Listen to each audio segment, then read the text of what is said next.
ngibingelele kuwo wonke umuntu obukele la endaweni ezahlukahlukene.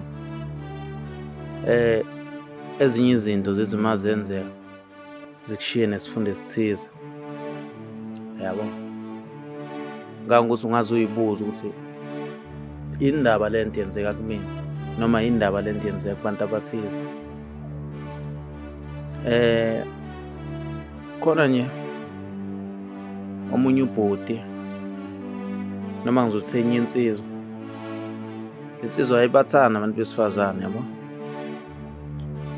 Mayibathanda abantu besifazane idrayiva ama-truck.